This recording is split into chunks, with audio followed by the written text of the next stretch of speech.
આપણે શેના વિશે ભણીએ છીએ? હવા વિશે ભણીએ છીએ. હવાને આપણે જોઈ શકતા નથી. હવાનો આપણે અનુભવ કરી શકીએ છીએ. પવન આવે એટલે ઝાડ હલે. આપણે પંખો ચાલુ કરીએ ને તો આ બાદલ તોરણ રહે ને એ હલે. પંખો ચાલુ કરો ને તમે, આ તોરણ બાદલ રહે ને એ હલશે. જોજો પંખો ચાલુ કરે એટલે હલશે. જો અત્યારે આ તોરણ હલશે. અત્યારે આપણે હલતું નતું, પછી હવે અત્યારે હવા આવશે ને એટલે હલશે. જો દેખાયું તમારે? હવા હલા આ બધા ચાર્ટ હલે છે.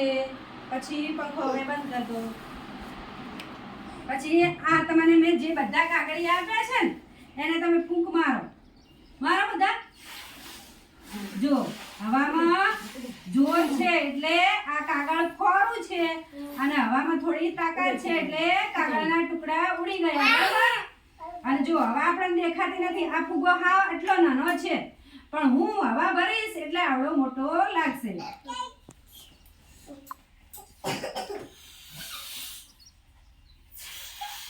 જો મોટો થઈ ગયો. જો હવા નીકળશે એટલે અવાજ આવે છે અને હવાનો અહેસાસ થાય છે. તમે આ રીતે હાથ કરો, ફૂંક મારો. હાથ કરો, ફૂંક મારો. હવાનો અનુભવ થાય છે ને? સરસ. જો આ જબલું હાવ આટલું નાનું છે પણ હવા ભરશે.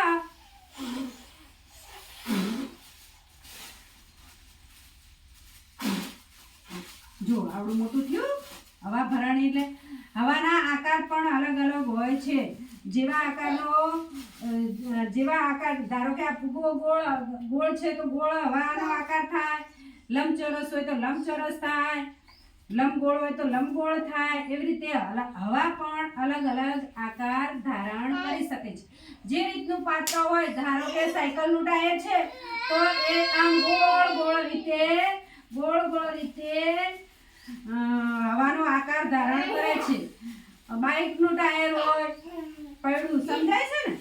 પૈડામાં હવા ભરીએ અને જો એની ચાકી ખોલીએ એટલે કેવો અવાજ આવે છે? સુર આવે છે ને? તમને ખબર છે? આજો આમાં હવા ભરતો ભરો. આમાં હવા ભરો. જો આવી રીતે અલગ અલગ આકાર ધારણ કરે છે.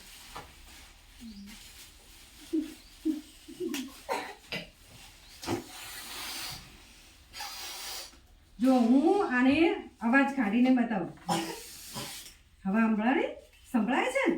બહુ પવન આવતો હોય તો થોડો પવન હોય એટલે અવાજ નથી આવતો, પણ વધારે વાવાઝોડું એવું હોય ને તો આપણને હવાનો અવાજ પણ સંભળાય છે. ચલો તારે કરી દો.